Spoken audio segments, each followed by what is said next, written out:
শুভ সকাল আমার প্রিয় পরিবার। উত্তরবঙ্গের ছোট্ট একটা গ্রাম থেকে আমি শিপ্রা নিয়ে এসেছি নতুন একটা ভিডিও। আশা করছি আজকের ভিডিওটাও তোমাদের একটু হলেও কোথাও ভালো লাগবে। তো তোমরা দেখতে থাকো, সঙ্গে থাকো। তো সকালের এই যে বাসি কাজকর্ম যা ছিল সব সেরে, তো ওই যে সামনে একটা দোকান আছে টুকিটাকি জিনিসগুলো আনার জন্য, সেই দোকানে গিয়েছিলাম। মেয়ে কিন্তু এখনো ঘুম থেকে উঠেই নেই। তো আমি গিয়েছি যখন উঠে নেই, এসে দেখি ও উঠে গেছে। তো যে ওকে না বলেই আমি এদিকে চলে গিয়েছিলাম বাসি কাজকর্ম সেরে। তো টুকিটাকি জিনিসগুলো আনতে কিন্তু যেতে হয়। তো এদিকে যে পুজো দেবো, আজকে হচ্ছে বৃহস্পতিবার, তার জন্য ওই যে কিছু কিছু জিনিস ছিল, ধূপকাঠি ছিল বাড়ন্ত ছিল, নকুলের দানা বাড়ন্ত ছিল। তো ওই যে ঘরে কিছু মুড়ি ছিল না, তো ওই যে মুড়ির ধান তো দিয়ে রেখেছি, সেগুলো ভাঙিয়ে দিচ্ছে না জন্য এই যে কিনে খেতেই হচ্ছে। তারপরে এদিকে এগুলো গুছিয়ে নিয়ে বাজারগুলো, তারপরে চলে আসলাম ঘর মোছার জন্য। তো আজকে যেহেতু বৃহস্পতিবার, সব ঘরগুলো মুছবো, মুছে তারপরে পুজোটা দিয়ে নেব সকাল সকালই। আর বৃহস্পতিবার হোক বা না হোক, আমরা তো প্রতিদিনই ঘর মুছি, আর সেটা তো তোমাদের সঙ্গে প্রতিদিন শেয়ারই করি। তারপরে যে দেখো অঝরে কিন্তু বৃষ্টি নেমে গেল। আর কি করব বলো, বৃষ্টিতে আর কতক্ষণ ভিজবো। ভাবলাম তাহলে এখানে ঘর যখন মোছা হয়ে গেছে, তো এখানটায় ঠাকুরের বাসনগুলো মেজে নেই বসে বসে, যেহেতু জল পড়ছে। আর এদিকে বিনে পয়সার জল কিন্তু পড়ছে, আর বিনে পয়সার জল দিয়েই কাজটা আজকে সেরে নিলাম। তো বসে বসে সিঁড়িতে বসে বসে এখানটায় বাসনগুলো মেজে নিলাম। আর এত জোরে বৃষ্টি নেমেছে আর কি বলবো তোমাদের, মানে ঘরটা মোছার সঙ্গে সঙ্গে বৃষ্টিটা চলে আসলো। তো সকাল থেকেই আকাশটা মানে মুখ গোমরা করেছিল, আর এত কালো ঘন মেঘ একদম ঘনিয়ে আসছিল, আর প্রচন্ড জোরে কিন্তু বৃষ্টি হচ্ছিল। তোমরা দেখতেই পাচ্ছ কত জোরে বৃষ্টিটা হচ্ছে। তো এদিকে আমার বৃষ্টির জলেই কিন্তু সবকিছু এদিকে ধোয়া পাকলা হয়ে গেল কিন্তু, আর অর্ধেক স্নানও কিন্তু আমার এদিকে হয়ে গেল। তারপরে আমি ভালো করে আবার স্নান করে চলে আসবো।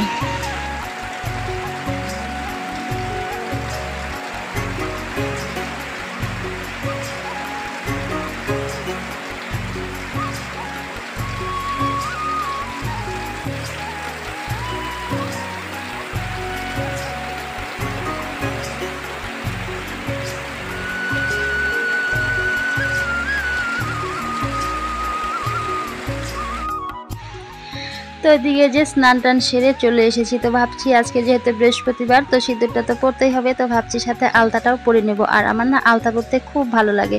আর এই যে প্রতি বৃহস্পতিবার মানে পড়া হয়ে ওঠে না, কারণ সময় থাকে না, কোনো সময় তাড়াহুড়ো থাকে। তো ভাবছি আজকে যেহেতু একটু সময় আছে, অনেকটাই সময় আছে, তাহলে আজকে পরে নেই। আর আলতাটাও মানে বাড়ন্ত হয়ে গিয়েছিল, তো যেটুকুনো ছিল সেটুকুনই পরে নিলাম। আর ঘরে থাকতে থাকতে না আলতাটা না শুকিয়ে না খুব সুন্দর কিন্তু কালার হয়ে গেছে। ওই যে মেয়ে যখন নাচ করতো, স্কুলে নাচ করতো, তখন এনে ওই যে ওকে মানে সাজিয়ে দিতাম। তো যে আনতে হবে কিন্তু আরেকটা আলতা কিনে। তো যে আলতাটাও একটু কিন্তু পরে নিচ্ছি। আর বৃহস্পতিবারে আলতা পরা কিন্তু খুব ভালো। আর এই যে কারা কারা আলতা পরতে পছন্দ করো, তারা কিন্তু আমাকে অবশ্যই কমেন্ট করে জানাবে। আমার তো খুব ভালো লাগে আলতা পরতে। আর এদিকে আমি সব কিছু রেডি করে নিয়ে এসেছি পুজোর জন্য।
তো এদিকে আমার পুজোর দেওয়াটাও কমপ্লিট হয়ে গেল। তো এই যে বৃহস্পতিবার সকাল থেকেই কিভাবে সংসারের কাজগুলো গুছিয়ে করলাম আর পুজোটাও দিয়ে নিলাম সেটা তোমাদের সঙ্গে শেয়ার করলাম। আর আমার বলেছিলাম না বৃহস্পতিবারে পুজো দিতে খুব ভালো লাগে, যে কোনো বারেই ভালো লাগে কিন্তু বৃহস্পতিবারটা একটু স্পেশাল মনে হয় আমার কাছে। সবকিছুই সুন্দর ধুয়ে পাকলিয়ে দেওয়া হয় তো খুব ভালো লাগে। কিন্তু পুজো তো প্রতিদিনই আমরা দিই, কিন্তু বৃহস্পতিবারটা কেন জানি না আমার কাছে একটু অন্যরকমই মনে হয়। তো ওইদিকে যে পুজো টুজো দেওয়া হয়ে গেল। তো ওইদিকে দেখো একটু রোদ বেরিয়ে গেছে দেখছি। তো কতক্ষণ বৃষ্টি হলো মুষলধারে হয়ে, কিন্তু এখন আকাশটা একটু পরিষ্কার হয়ে রোদ উঠে গেছে। আর এদিকে দেখো মেয়ে আমার আজকে স্কুলে যাচ্ছে, হেঁটে যাচ্ছে। তো ওই যে ওর দিদির সঙ্গে যাচ্ছে, দুজনেই আজকে হেঁটে যাচ্ছে। তো ওই যে দাদা কাজ করছিল মাঠে, তো ওদের আজকে দিয়ে আসতে পারেনি। তো ওই যে আমার মেয়েটা জানো প্রায় দিনে হেঁটে আসছে স্কুল থেকে, আবার আজকে হেঁটে যাচ্ছে, আবার আসবেও হেঁটে। জানো যে এইটুকুনো বয়সে এত হাঁটতে হয় না, কি বলবো। আর ভাগ্যে যে আর কত কিছু আছে জানি না। তো ওর বাবা থাকলে তো একটু চেষ্টা করতো দিয়ে আসার জন্য, কিন্তু দাদাই যে একা কোন দিকে সামলাবে না সামলাবে। তারপরে যেদিকে আমি রান্না বান্নায় চলে আসলাম। তো ওই যে বৃহস্পতিবার আজকে তো নিরামিষ। তো যে কি রান্না করব, মা দিকে কেটে রেখে গেছে সবজি, নিরামিষ সবজি একটা রান্না করব। আর এই যে পুঁইয়ের ডগাগুলো কালকে কেটে এনে রেখেছিল গাছ থেকে, সেগুলো দিয়ে একটা নিরামিষ তরকারি রান্না করব সব কিছু দিয়ে। আর হচ্ছে ডাল রান্না করব। আর এদিকে যে দুধগুলো নেয় আমাদের ঘোষ মানে আসার কথা, উনি মানে আসেনি কাকুটা এখনো। তো এদিকে দাদা এই যে দুটো গাইকে মানে দুইয়ে রেখে কাজে চলে গেছে। তো অনেকটাই বেলা হয়ে গেছে, 12টার মতো বেজে গেছে। তো এই যে কালকে যে আটা ছেঁকেছিলাম সেই ভুসিগুলো এই যে ভুট্টার মধ্যে দিয়ে দিলাম। তো ওইগুলো এই যে গরু খাওয়া হয়ে যাবে। তো যে দুধগুলো না এখনো নিতে আসেনি, কতগুলো দুধ কখন আসবে জানি না। আর আমি এদিকে ডালটা এই যে ঝেড়ে নেব। তো এই যে মাসকলাই ডাল নিয়ে এসেছি আজকে। তো মাসকলাই ডালটা একটু বেশি পছন্দ করে, দাদাও পছন্দ করে, মাও পছন্দ করে। তো যে মুগ ডালটা আবার মানে খেতে চায় না বেশি মা। তো এদিকে যে কাকুটা চলে এসেছে দুধগুলো নেওয়ার জন্য। তো কাকুটা দুইয়ে নিয়ে যায়, আজকে দেরি হচ্ছিল জন্য দাদা দুইয়ে রেখে দিয়েছে। তো এদিকে আমি যে ভাতটা হয়ে গেছে অফ ক্যামেরায়, ডালটা বসিয়ে দিয়েছি। ডালটা এদিকে ফুটতে শুরু করেছে। আর ডালটা হতে আজকে উনানে দিয়েছি না, অনেকটাই দেরি হয়ে যাবে। প্রেসারে দিলে কিন্তু এই মাসকলাই ডাল বলো ছোলার ডাল বলো তাড়াতাড়ি হয়, কিন্তু কি করব বলো, এদিকে উনানে মানে দিতে হয় প্রেসারে, মানে আবার সেই ঝামেলা প্রেসারে। আর গ্যাসটাও শেষের দিকে হয়ে এসেছে, যদি আবার শেষ হয়ে যায়। তো এর জন্যই তো ডালটা যে উনানেই করে নিলাম। তো এদিকে যে রান্না বান্না হয়ে গেছে, খাওয়া দাওয়া হয়ে গেছে, একেবারে বিকেলবেলা চলে এসেছি। তো দেখা হয় যে বসে এখানে একটু কি করছিলাম, তো যে পুজো দিয়েছিলাম বৃহস্পতিবারে আমি আবার পান সুপারি দিই মা লক্ষ্মীকে। তো মা লক্ষ্মীকে বৃহস্পতিবারে কিন্তু পান সুপারি দিতে হয়। তো যে ঘটে দেয় অনেকে, তো ঘটের মধ্যে আমি একটা পান দেই আর হচ্ছে হর্তুকি দিয়ে দেই। তো যেহেতু গোটা সুপারি মানে পাড়ার অসুবিধা গাছ থেকে, এর জন্য কাটা সুপারি তো ঘটে দেওয়া যায় না, এর জন্য হর্তুকি দিয়ে দেই। আর পান সুপারিটা এক্সট্রা আলাদা দিয়ে দেই। তো সেটাই এই যে খাবো ভাবছিলাম। তো বৃহস্পতিবারই নাকি বউদের পান খাওয়া কিন্তু ভালো।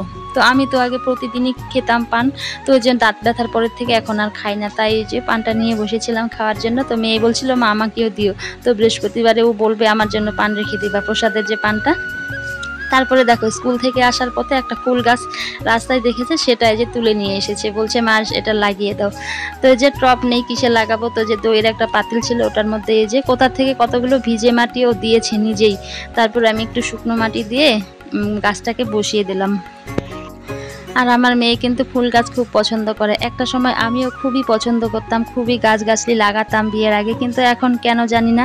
এখনো পছন্দ কিন্তু করি, কিন্তু এই যে সংসারের কাজের এসেতে আর লাগানোই হয় না সেভাবে। একটা মানি প্ল্যান্ট এনে রেখেছি ঘরে, সেটা সেভাবেই পড়ে আছে, টপও আনা হচ্ছে না, লাগানো হচ্ছে না।